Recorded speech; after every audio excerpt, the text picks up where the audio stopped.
You're listening to Partynerdz Weekly.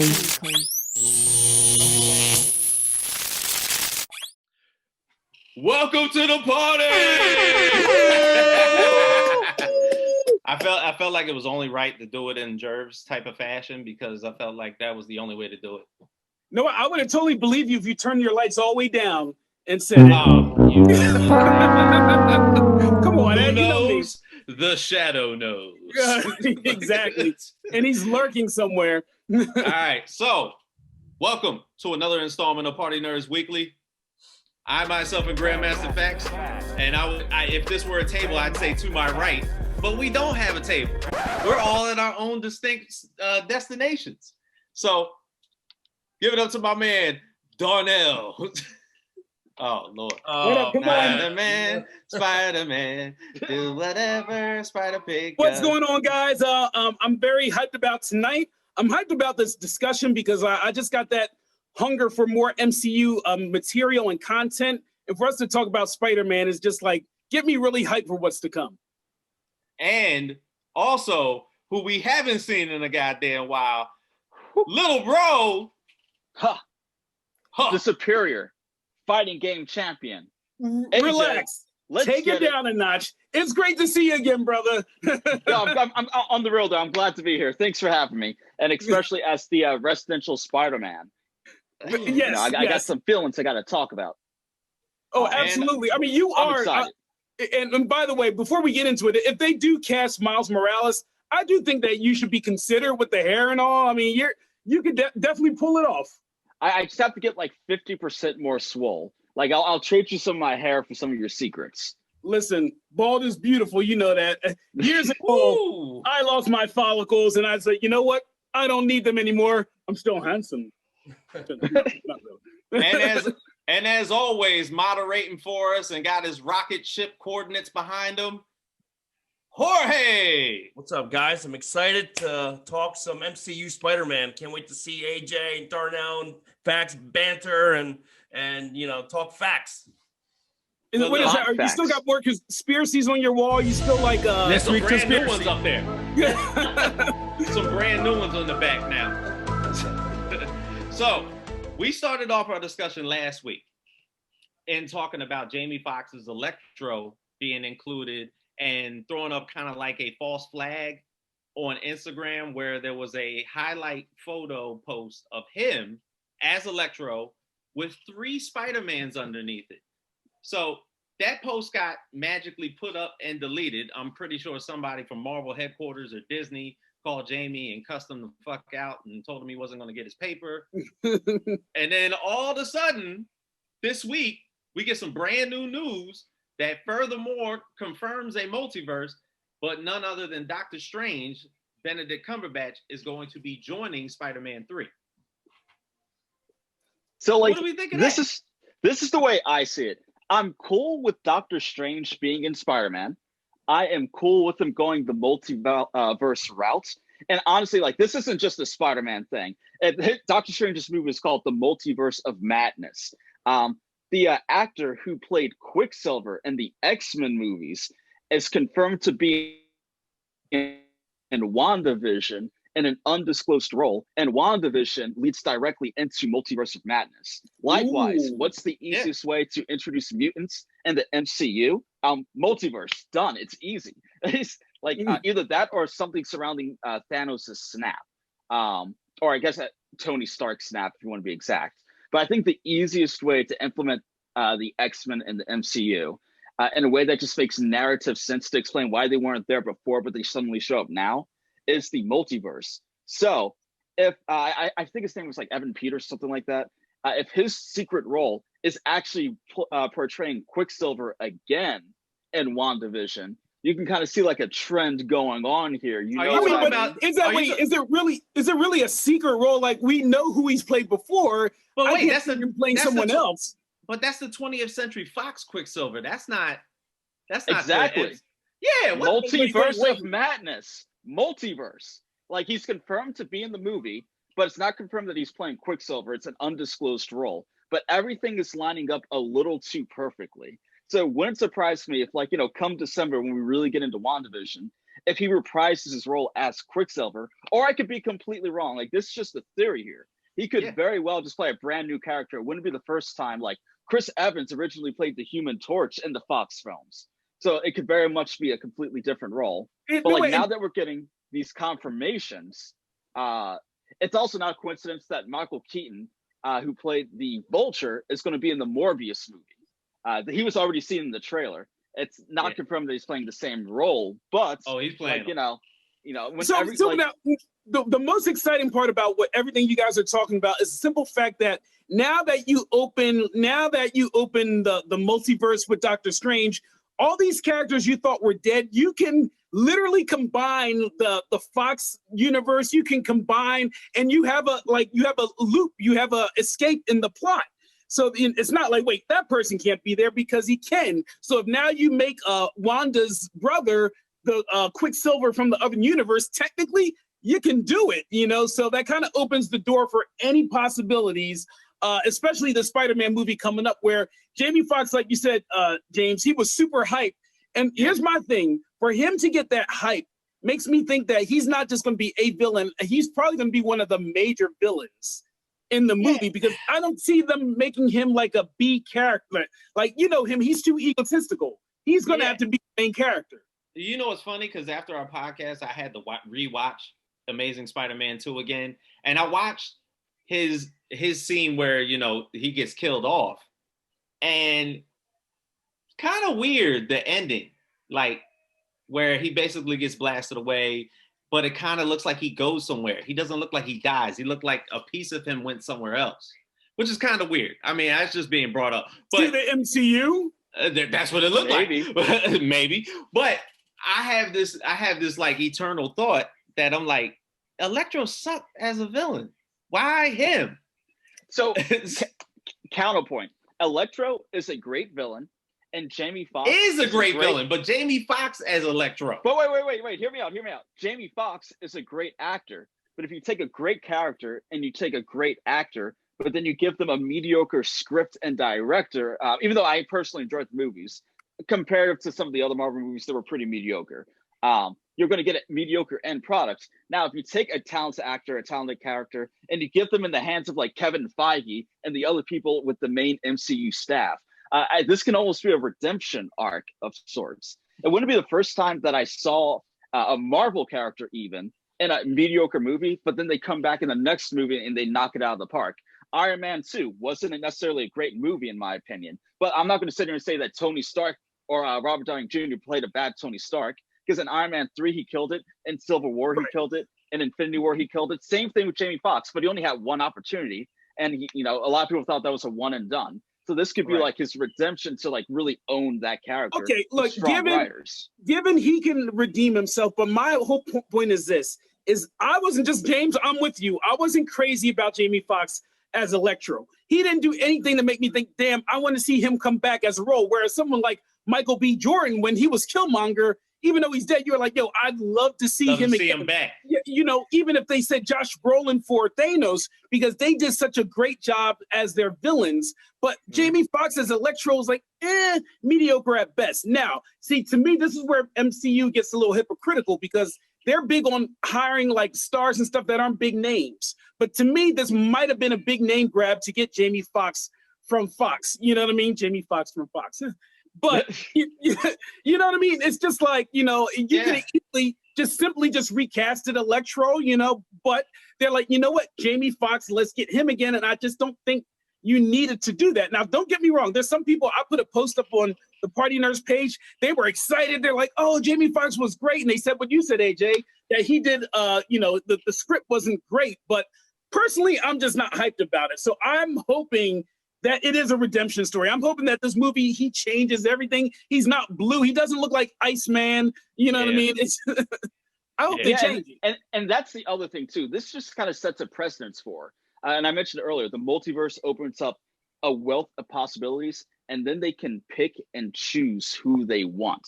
You know, just because Jamie Foxx is coming back doesn't mean they won't necessarily recast the Green Goblin. You know what I mean? Even though I would love to see Willem Dafoe come back, I digress. That's just me. You are absolutely right, my friend. J.K. Simmons for he's back. JJ. That's proof the back. multiverse exists. Yes. With that one, maybe like, you know, That's that proof. could be like the same actor playing the same role. But with this one, the fact that they're bringing back specifically Jamie Foxx is a little too on the nose. I feel like if they weren't doing the multiverse aspect, they would have just picked a whole new one. But, you know, personally speaking, how do you think they're going to play this out? Because I saw the Multiverse of Madness, I'm like, okay, introduce the X-Men through the multiverse. And then I saw WandaVision, I'm like, oh, House of M type situation, maybe. No more mutants, bring in the mutants. No. You know, do a little twist. There's a lot of things to do it. And specifically, the big twist at the end of Spider-Man Far From Home, spoiler alert if you haven't seen it after these 3 years, but whatever, you know, his secret identity gets revealed. When was the only other time his secret identity got revealed on a big scale? Civil War. Civil War. Obviously, they weren't going to do that in the MCU version because that was his first go around. But now that it's out there in the public, maybe we can see like a One More Day type, you know, movie or something like that. But done James, right by Marvel. I was going to ask you about that, James. What do you think if they bring in the whole One More Day, which if no one's familiar, that's where Aunt May gets shot or something? Like, yeah, and then he makes a deal with the devil. Basically, Mephisto makes his entrance in and basically kind of like he almost takes Spider-Man's soul. Essentially, yeah. And like that's how they kind of like, you know, got around. He got his secret identity back and things like that. But like, you know, the cool thing that I appreciate about Marvel and, you know, Kevin Feige and his whole team in particular is that they take stories we know. They take the bits of pieces that we love about, like the iconic parts, but then they twist it into something completely new. Like the ending of Avengers Endgame is completely different from the Infinity War's actual comics. Civil War, you know, completely different now, scale.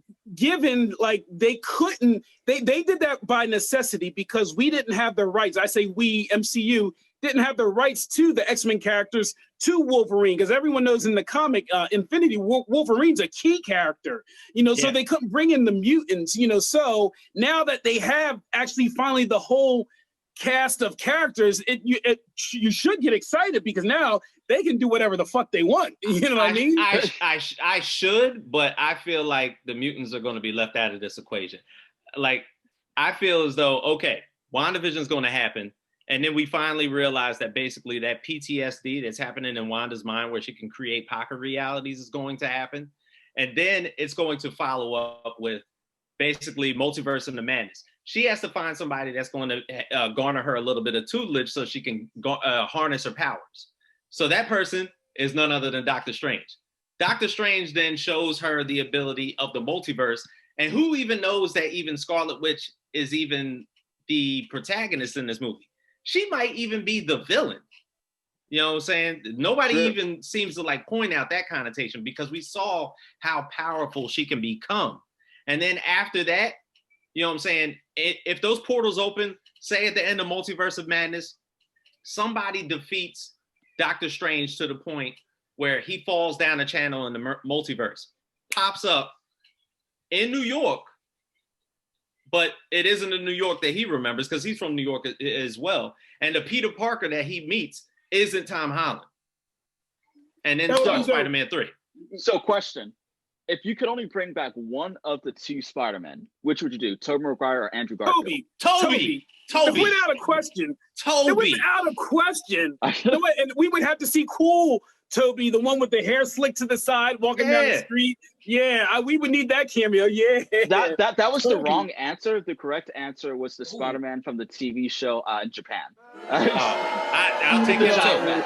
But this also brings forth the adaptation that we will see a live action Miles Morales as well. I think they can take their time with Miles. Just because they're doing the multiverse now doesn't mean they have to intro. No. Even though we saw him animated? I think we're going to get a Sinister Six before we get a Miles Morales. So now that's a good point. Like the only thing that I was worried about because of what Marvel's doing now and COVID and everything with the time delay, I hope MCU continues to do what they've been doing, which is slowly build up. I don't care if it's another 10 years. We could all be in our 50s. Like if they do it slow as opposed to doing yourself. Check please. If they like do a Justice League thing where they're just trying to like throw the mutants in and throw all the storylines in to get it out of the way, that would be a disaster. It will be taking something like it'd be like Game of Thrones, where you build something up for years just to have a shitty conclusion. They need to take their time with this. So, like you said, James, I don't care if it takes them 5 years to gradually bring in the X-Men. So be it. 5 is a little long. At the rate that we're going because of COVID, it's going to end up being that anyway. I mean, WandaVision better have the illest cliffhanger ever possible, because we're probably not going to get another cinematic feature as of now until summer of 2021. And well, did you see the release calendar Yeah. for next year? It's Black Widow, The Eternals, Falcon Winter Soldier, and there's another Marvel movie coming out next year, I think, too. I think it's like Shang-Chi. Like, we're getting 3 movies next year. No. Shang-Chi is going to be 2022. That's the beginning of 22. As a matter of fact, the whole time thing got screwed up. You know, we were supposed to have seen Black Widow and Eternals this year. Yeah. And Falcon and Winter Soldier and WandaVision. Yeah. They were all supposed to be this year, but now the only thing we're getting this year is WandaVision, which is going to be first, which is weird because they were supposed to put out Falcon and Winter Soldier first. So I wonder storyline, because, you know, Marvel's super OCD when it comes to their timelines and stuff. I wonder if they had to totally go back and reshoot scenes to adjust to the whole rescheduling. They might, like, we don't know. We don't know what they had to do to kind of fix the new time schedule. Yeah. Yeah, and to be honest, like, I'm not even sure where that's going to go, because, like I said, if the cliffhanger for WandaVision is that good in order to lead into Multiverse of Madness might be 2 years away. That might be that's also 2022. So actually, Shang-Chi is coming out next year. Wow. So now that's pushed up. So yeah, there's a whole lot of Marvel next year. Yeah, so just to integrate those two storylines, and then Spider-Man 3 is not on deck. How further along is that? Right. This is just it's in the talks. Everything's in the talks right now. And here's the thing: they haven't, and this is most likely going to happen. But right this second, Spider-Man 3 has not been delayed. It's still in December of 2021. So if everything goes like extra smooth for no good reason, we could be getting like 5 Marvel movies next year. We could be getting one almost every other month. We could be getting Doctor Strange and then immediately Spider-Man the next month. Well, no, I got that backwards. If I'm looking at the rate of major movie theater closures, something drastic has to happen, because AMC and Regal are non-existent at this point. Yeah, but the only reason they're not open is because they're pulling out the movies. If the reason they're closing all the Regal films is because they pushed, I forget what movie it was. I think it was like James Bond. Oh, James Bond. James Bond was next year. Yeah. So like, if there are movies that studios are willing to put out and risk people not going to see them, the theaters will open up. But if there are no movies that are coming out, old movies from the last 10 years, classic films, are not enough to keep them afloat. But the problem is, like, these movie theaters still have to pay the landlords. That's why Regal is done. Regal is done. You know, there's no more Regal theaters right now. They shut down. AMC, they're struggling, but they said they're determined to stay open. Now, I am hearing rumors that they're talking about these movie production companies actually buying these theaters. Let's say AMC folded. Do you imagine if Disney bought AMC? So IMAX and Disney's now owned by, or AMC's owned by IMAX and Disney. That changes everything. That changes everything. But that would be horrible, because no other movie studio could release a thing. You would have to go to to go see. Well, this is a dumbass analogy, but Fast and the Furious, which is a Universal product, you would have to go to a Universal Studios movie theater. Right. I don't think they would do that. The way it currently works, if you release a movie in theaters, Disney or whatever movie's putting it into the theaters takes a cut of the ticket sales. What Disney has been doing recently, especially with the more higher profile movies, is that they're asking for a bigger and bigger chunk of the ticket sales. Likewise, they're asking for them to be shown on more screens. Like, hey, if you want to have our movie in your theaters, the biggest blockbuster of the year, instead of giving us the typical 40% of the ticket sales, you're going to give us 60. Random numbers I made up, by the way, but just to give you an idea. And you have to play it instead of on 3 screens, you have to play it on 5 in every single theater. if Disney owns it, then obviously they're going to get 100% of the profits, and they're going to try to upcharge the other studios. It's like, well, we do own 60% of the movie theaters, so do you want your movie released or not? Like, like that. Monopolies are bad. Monopolies are bad in a nutshell. It is, and I hope that never happens. Yeah, and the thing is, you almost have to put all your faith in mom and pop movie theaters. Like, I know there's still like a couple left around. I even have one like close to where I live and everything like that. Or, as me and Jorge talked about at the beginning of all this. Wait, you mean Jorge stuffing his face right now? Yeah, that guy. And by the way, while we were talking, he was in the refrigerator because I heard him, and I heard the ice machine and all that. So Jorge, what did you eat during your excursion? Yeah. I could tell. You still got lettuce on your shirt and You're mustard. Yeah, anyway, no, but just like to divulge a point, me and Jorge talked about it at the beginning of the pandemic. We were talking about the fact that, will movie studios start to buy into streaming? And if they buy into streaming, if they buy into Netflix, Hulu, any of these carriers, and movie production studios actually then start siphoning in their movies onto streaming, do movie theaters just become non-existent at this point? I mean, I know they'll exist, but so here's maybe the thing. not. There is always going to be a market for movie theaters once this pandemic clears up. Like, unless I'm renting out the entire theater, I'm not trying to go to the movies. But flash forward 2 years from now, when the new X-Men movie comes out, I'm going to be there, assuming it's safe to do so. Wait, AJ. So if next year they release Black Widow in the theater, you're not going to go see it? No, but this is what I would do. At some movie theaters near me, I think it's like the AMC's, you can rent out an entire theater for $150. I would rent it out, get a couple of my friends, split the cost, and be safe. And maybe I take this a little bit more seriously than most people. And when this podcast is over, I actually want to do that with Tenet, if you guys are cool with that. We'll talk about that later. But that's the only way I can see myself feeling comfortable going to a theater, especially when I live with people who have pre-existing health conditions. Yeah, and I'm not trying to make this political or anything like that, but it is what it is. Right. So I would do something like that for the Marvel theaters. I would end up spending way more money, but the money I'm spending renting out a fucking theater would be safe because I'm not going to concerts and music festivals. Well, let me say this. I actually put this in the post, and I'm going to pose this question to you guys. Because let's assume, AJ, let's say 2 years from now, theaters are open, the vaccine works, everyone's like, oh, happy day, and everyone's healed, and movies are back to normal. Now, do you think because of the pandemic and people being forced for 2 years to stay at home and watch stuff, Marvel releasing content, the numbers are going to be through the roof? Or do you think it's going to not be as big? I personally think after this all said and done, people are going to be itching to see a movie. Yeah. And if you have something like the Spiderverse, where if you do bring in Andrew Garfield, Tobey Maguire and all that, I think that it could actually break Endgame's record. That's how big I think it could be.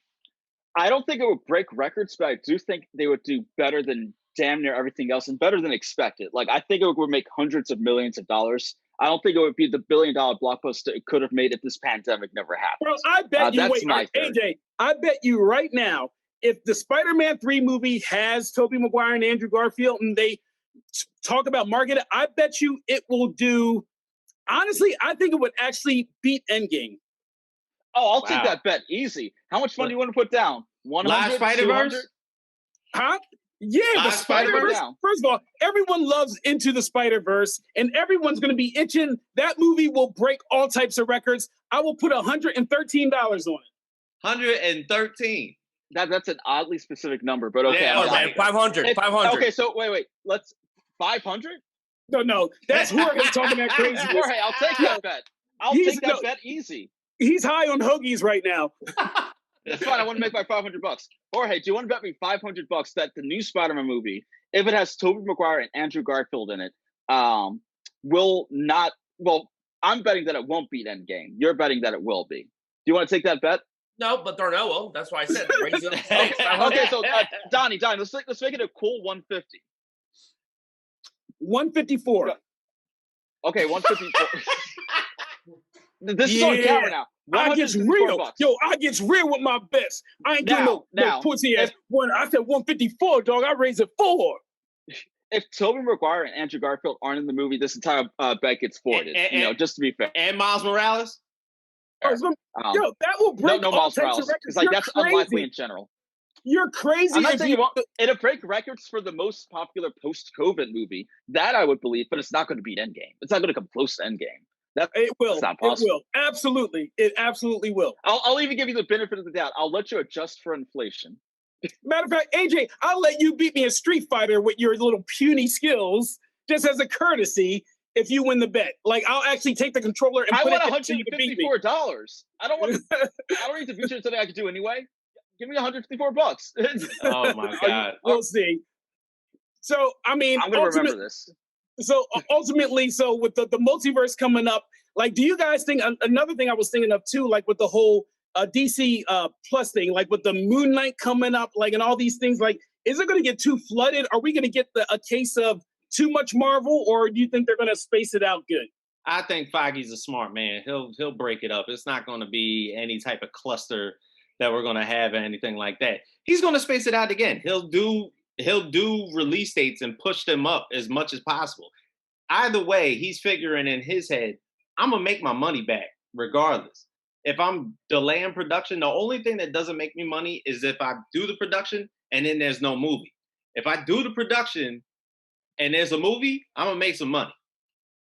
Yeah, and there's always the idea that, like they did with Mulan, released on Disney Plus, make it $30 to rent it. If they released it that way alongside the theaters, the people who feel safe going to the theaters would do that. And even though I wouldn't spend $30 on Mulan, I would spend $30 on an MCU movie. And I hate that setting the precedent, because I think $30 is kind of high. I think just make it like 20. Yeah, that's fair. That's crazy.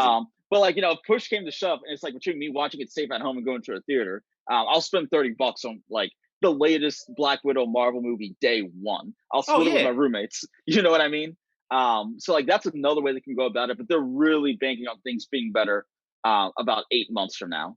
Or 7 months from now. If I spent $45 back in the 80s to watch wrestling pay-per-views, I could spend $30 to watch 2 hours of Black Widow.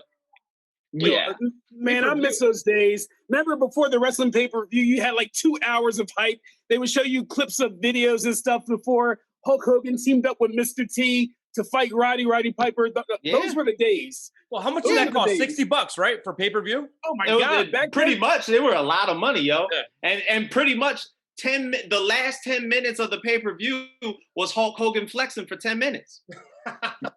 When the car's crashing down in a helpless eye. Boy, you don't mean, Gene. Me and my Hulkamaniacs, eat your prayers and say your vitamins, brother. I just don't want my daughters. I don't want my daughter dating any of you black people. We are currently experiencing technical difficulties. Please stand by.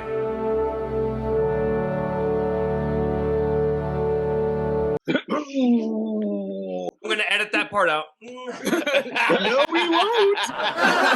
Yo, but seriously, that's how. If that's the money that it's going to take for me to watch Black Widow, I'll pay that money. Yeah, like Mulan, I won't be happy about it. I'm like, yo, damn Disney, take my $30, but I digress. Not Mulan. That ain't happening. Not Mulan. Well, listen, man, I'm hyped about the Spider-Verse. I'm curious of what they're going to do, how they're going to bring in the Miles, because I think once they bring in Miles, I think that eventually Tom Holland's going to just pass the torch to him, and they're going to focus on him for years to come. The question is, when are they going to do it? And who are they going to choose when they do it? Yeah, because they've never really had a passing the torch moment. So if Toby and Andrew officially pass the torch to him, and then Tom later on down the line passes it to Miles, that makes a lot of sense. But I think Miles is still years away. We still have a whole lot of life in Tom Holland in terms of Spider-Man. Oh, yeah. He has like a 10-movie contract. Like he's not going anywhere anytime soon. And before we leave, what about Gwen Stacy? Like in the MCU currently, obviously you have MJ, you have Zendaya, but we don't have MJ or Gwen Stacy. Are they going to bring them in, or are they just going to not exist? I think Gwen Stacy will come way before. Down the line. Yeah, he'll come way. She'll come way before Miles does. That's no doubt. That's no doubt. Right. But regardless, I think we're about out of time. Yeah. Yo, guys, Check me out on Gamerdelphia every Wednesday. Yo, With the boy Ed, Marcus, look. and Seth. It's great. damn right. So we got my man AJ doing promos for Gamerdelphia. We got my man Darnell. We got Jorge Doing conspiracy promos. Jorge on Mission Control. And I'm Grandmaster Facts. Partynerdz, we are out. Oh, God damn it, Darnell. Partynerdz, Partynerdz, Partynerdz, Partynerdz, Partynerdz, Partynerdz, Partynerdz, Partynerdz.